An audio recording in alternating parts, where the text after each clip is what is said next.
Hello दोस्तों, welcome to my YouTube channel exam of Allahabad. मैं हूं निर्भय श्रीवास्तव और आज हम लोग देख रहे हैं पॉलिटी सीरीज में संविधान के भाग एवं अनुच्छेद। तो आइए चलते हैं, देखते हैं क्या है इसमें। तो बात करते हैं कि मूल संविधान में, यानी कि मूल संविधान में जब संविधान बनाया गया था तो उस समय भाग कितने थे। उस समय भाग जो है 22 थे, ठीक है। और मूल अनुच्छेद कितने थे? अनुच्छेद कितने थे? 395। संविधान में बहुत सारे संशोधन हुए। संशोधन के बाद बहुत सारे भाग और अनुच्छेद इसी में, यानी कि मूल संविधान के मूल भाग में और मूल अनुच्छेद में उसका समावेश किया गया। और बात आती है कि वर्तमान समय में क्वेश्चन पूछता है कि गणना की दृष्टि से, गणना के दृष्टि से, ठीक है, भाग कितने हो गए? तो 25। गणना की दृष्टि से अनुच्छेद कितने हो गए? तो 463। ये भाग कैसे 25 हो गया और गणना की दृष्टि से कैसे अनुच्छेद 463 हो गया, इसके बारे में हम बताते हैं। कि जैसे कि जो भाग थे, भाग में ही अलग से उनके सब क्लासेस जोड़ा गया। जैसे कि आप लोग देख पा रहे होंगे कि यहाँ पे भाग 4 का लिखा गया है। ये भाग 4 में ही एक अलग से का को समावेश कर दिया गया, का को जोड़ दिया गया। ऐसे इसी तरीके से संविधान के अनुच्छेद में भी जो है अनुच्छेद, जैसे कि यहाँ पे 51, ठीक है, 51 का जोड़ा गया है। 51 का, यानी कि जो अनुच्छेद 51 था उसका सब क्लास का जोड़ करके बना दिया गया।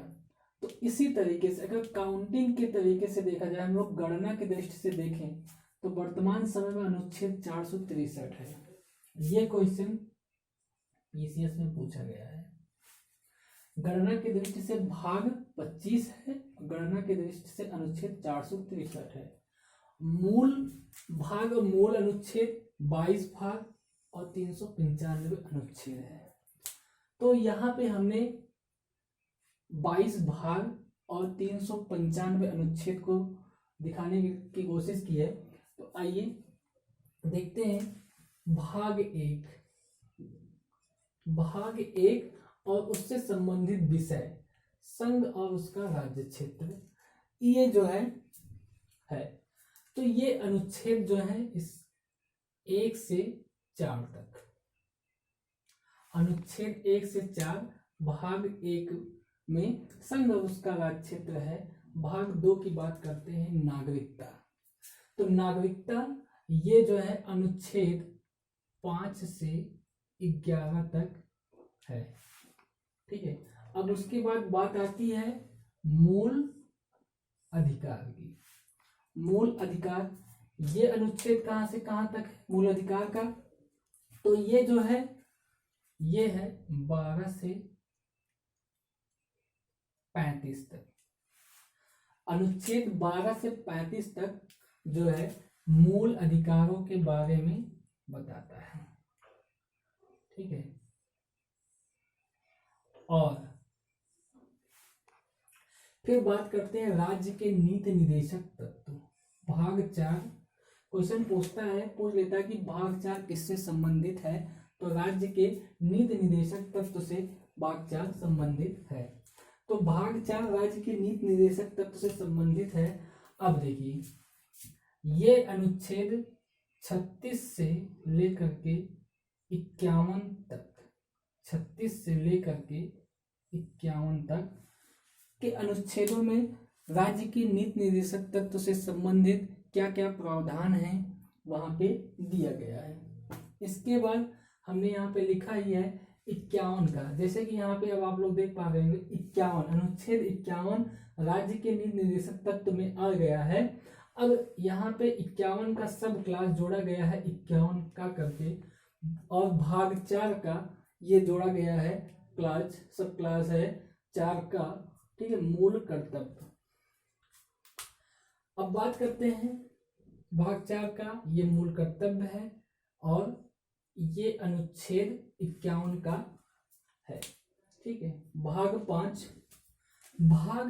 क्वेश्चन पूछता है कि संघ, तो ये जो है कहाँ से लेकर के कहाँ तक लाई करता है, तो ये लाई करता है 52 से लेकर के 151 तक, अनुच्छेद 52 से लेकर के 51 तक संघ। भाग 6 जो है, ये भाग 5 ये संघ है। संघ को इसको चैप्टर में बांट दिया गया है, जैसे कि चैप्टर 1 है कार्यपालिका, चैप्टर 2 है संसद, चैप्टर 3 है राष्ट्रपति की विधायी शक्तियां। राष्ट्रपति की विधायी शक्तियां ये बहुत ही इंपॉर्टेंट है, ये अनुच्छेद बहुत ही इंपॉर्टेंट है। सर्वोच्च न्यायालय भी इंपॉर्टेंट है। उसके बाद बात करते हैं भारत का नियंत्रक महालेखा परीक्षक, तो ये किस अनुच्छेद में दिया गया है, इसको हम लोग एक बार जान लेते हैं। तो यहाँ पे हम लोग देख रहे हैं कि 52 से 151 के बीच में संघ से जितने भी संघ की बॉडी हैं वो सारी चीजें दे रखी हैं। तो इसके 52 से लेकर के 78 तक, अनुच्छेद 52 से लेकर के 78 तक कार्यपालिका के जितने भी कार्य हैं वो सारे चीज यहाँ पे वर्णित है, ठीक है। उसके बाद बात करते हैं संसद की, तो संसद के बारे में बताने के लिए अनुच्छेद 79 से लेकर के 122 तक में बताया गया है, ठीक। अब राष्ट्रपति की आती है बात, राष्ट्रपति की विधायी शक्तियां, ये इंपॉर्टेंट, राष्ट्रपति की विधायी शक्तियां ये आती है अनुच्छेद 123। वैसे पूछ लेता है कि राष्ट्रपति की विधायी शक्तियां किस अनुच्छेद में है, तो 123 में है। उसके बाद बात करते हैं हम लोग सर्वोच्च न्यायालय की, तो सर्वोच्च न्यायालय न्याय करता है 124 से लेकर के 147 तक। भारत का नियंत्रक एवं महालेखा परीक्षक, इसकी बात करते हैं तो ये लाई करता है 148 से लेकर के 151। यहाँ पे आपने देखा होगा कि 52 से 151 संघ के बारे में बात किया गया है, और यहाँ पे चैप्टर वाइज 5 चैप्टर हैं यहाँ पे, और वहाँ पे पूरा कवर कर लिया अनुच्छेद। अब भाग 6 क्या है, राज्य, जैसे कि अभी हम लोगों ने संघ के बारे में पढ़ा, इसको भी चैप्टर वाइज में बांटा गया है। राज्य के 6 चैप्टर को इसको बांट दिया गया है। सामान्य, राज्य की कार्यपालिका, राज्य का विधानमंडल, राज्यपाल की विधायी शक्तियां, उच्च न्यायालय और अधीनस्थ न्यायालय। तो हम लोग बात करते हैं अनुच्छेद 152 से लेकर के 237, अनुच्छेद 152 से लेकर के 237, अनुच्छेद 152 से लेकर के 237 तक राज्य के बारे में बताया गया है। तो इसके चैप्टर देख लेते हैं। सामान्य को अनुच्छेद 152 में रखा गया है, यानी कि सामान्य इंट्रोडक्शन जो सारी चीजें हैं वो अनुच्छेद 152 में बताया गया है। उसके बाद बात करते हैं राज्य की कार्यपालिका को, तो राज्य की कार्यपालिका को अनुच्छेद 153 से लेकर के 167 तक में बताया गया है। 153 से लेकर के 167 तक राज्य की कार्यपालिका के बारे में बताया गया है। अब उसके बाद बात करते हैं राज्य का विधानमंडल, तो राज्य के विधानमंडल को जो है 268 से लेकर के 212, आप लोग देख पा रहे होंगे जहां पे ये खत्म होता है उसके एक अनुच्छेद के बाद शुरू होता है, तो अनुच्छेद 212। अनुच्छेद 168 से लेकर के 212 तक राज्य का विधानमंडल जितनी भी सारी चीजें हैं वर्णित की गई हैं अनुच्छेद 168 से लेकर के 212 तक। फिर उसके बाद बात आती है राज्यपाल की विधायी शक्तियां। तो राज्यपाल की विधायी शक्तियां क्या है, ये जो है अनुच्छेद 213 हमें बताता है। उसके बाद आता है उच्च न्यायालय, जो कि बहुत ही इंपॉर्टेंट है, और अधीनस्थ न्यायालय, ये भी बहुत ही इंपॉर्टेंट है। तो उच्च न्यायालय को रखा गया है, उच्च न्यायालय की जो भी सारी मतलब कि कार्य हैं, या फिर उच्च न्यायालय में कैसे कैसे मतलब हाई जजों की नियुक्ति होगी, ये सब सारी चीजें जो है 214 से लेकर के 232 तक में बताया गया। अनुच्छेद 214 से लेकर के अनुच्छेद 232 तक जो है बताया गया है। अब बात आती है अधीनस्थ न्यायालय में, अधीनस्थ न्यायालय की। तो अधीनस्थ न्यायालय के बारे में अनुच्छेद 233 से 237 तक बताया गया है।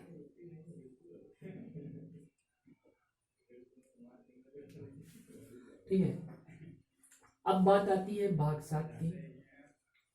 भाग 7 को निरसित कर दिया गया है, यानी कि खत्म ही कर दिया गया है। भाग 7 और अनुच्छेद 238 को खत्म कर दिया गया है। अब बात करते हैं भाग 8 की। तो भाग 8 है संघ राज्य क्षेत्र। संघ राज्य क्षेत्र, इसके बारे में हम लोग जानेंगे। संघ राज्य क्षेत्र, जैसे कि यहाँ पे 238 तक का हुआ था, 238 खत्म है, तो उसके बाद संघ राज्य क्षेत्र कहाँ से कहाँ तक है, तो इसके बारे में हम लोग जान लेंगे। अनुच्छेद 239 से लेकर के 242 तक, जहां पे ये खत्म हुआ है वहीं से ये स्टार्ट हो जाएगा। ठीक है, तो 239 से 242 संघ राज्य क्षेत्र के बारे में बताया गया है। भाग 9 बहुत ही इंपॉर्टेंट है, भाग 9 इंपॉर्टेंट है। तो इसमें पंचायतों के बारे में अनुच्छेद 243 से 243 अड़ा 243 से 243 अड़ा तक। तो ये देखिए 243 में बहुत सारे सब क्लाजेस जोड़े गए हैं। तो इन्हीं सब क्लाजेस को मिला करके तो हम लोग गणना की दृष्टि से संविधान में अनुच्छेदों की संख्या 463 पढ़ते हैं। ठीक है, तो ये देख लीजिए 243 से लेकर के 243 अड़ा। ठीक है, उसके बाद भाग 9 का नगर पालिकाएं शब्द, नगर पालिकाओं को जोड़ा गया। जैसे कि ये भाग 9 था, अलग से भाग को नहीं जोड़ा गया, इसी भाग 9 का सब क्लास बना दिया गया, भाग 9 का। ठीक है, तो 9 का को इसी में समावेश कर दिया गया, यानी कि इस जो है भाग को इसी 9 में समावेश कर दिया गया है, समाहित कर दिया गया है। तो नगर पालिकाएं जो है 243 ता से 243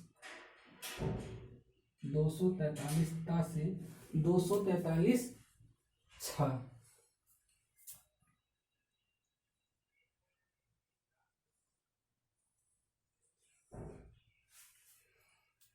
243 ता से 243 या छ या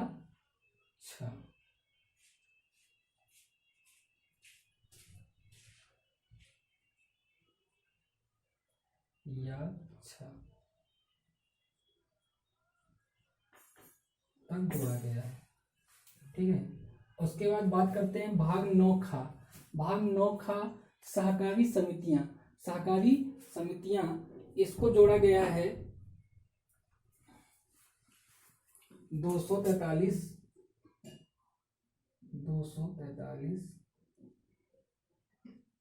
या जा से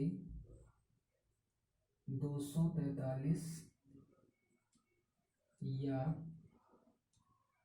या 243 या ना तक, या ना तक। ठीक है, तो यहाँ पे आप लोग देख रहे होंगे 243 या छ तक, ये 243 या जा से 243 या ना तक। ठीक है, उसके बाद बात करते हैं भाग 10। भाग 10 अनुसूचित और जनजातीय क्षेत्र। भाग 10 की बात करते हैं, अनुसूचित और जनजातीय क्षेत्र। ये इसको जो है किस अनुच्छेद से कहाँ तक रखा गया है, तो ये इसके बारे में हम लोग जान लेते हैं। 244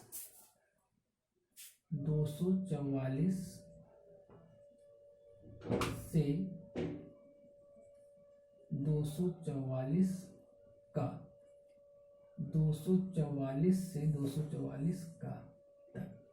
ठीक, उसके बाद भाग 11 संघ और राज्य के बीच संबंध। संघ और राज्यों के बीच जो संबंध होता है, विधायी संबंध, प्रशासनिक संबंध। ठीक है, यहाँ पे 2 चैप्टर में इसको बांट दिया गया है। तो कहाँ से भाग 11 कहाँ से कहाँ तक का है, तो भाग 11 245 से लेकर के 245 से लेकर के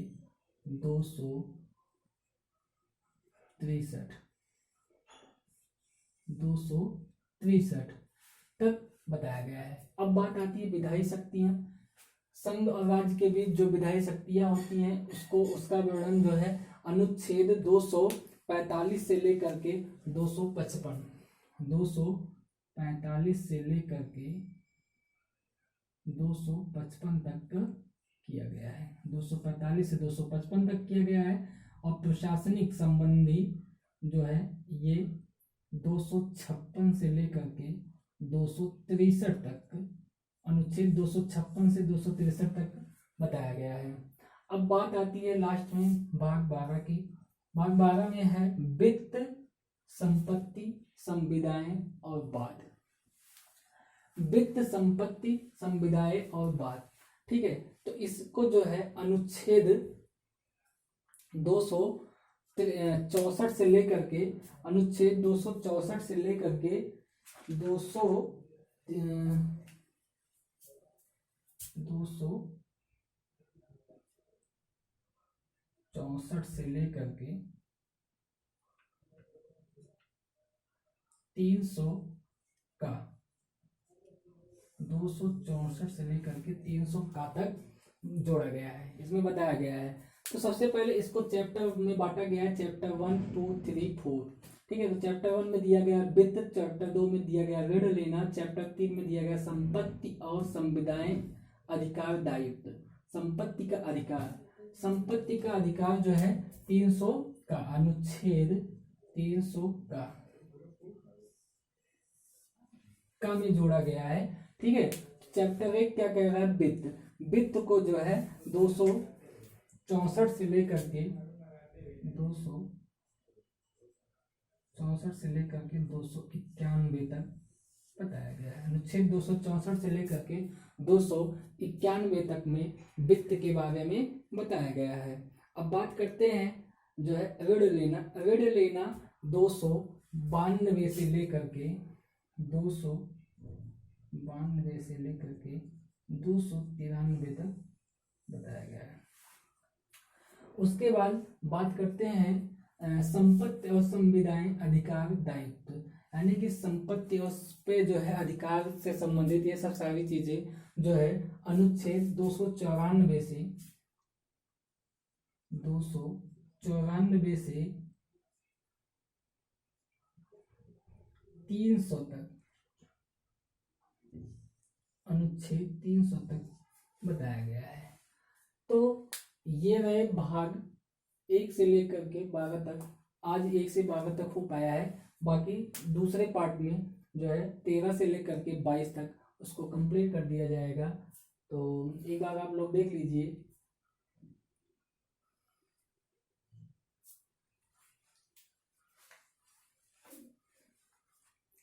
अगर ये वीडियो आप लोग को अच्छी लगे तो हमारे YouTube चैनल को लाइक करें, सब्सक्राइब करें और शेयर करें। Thank you.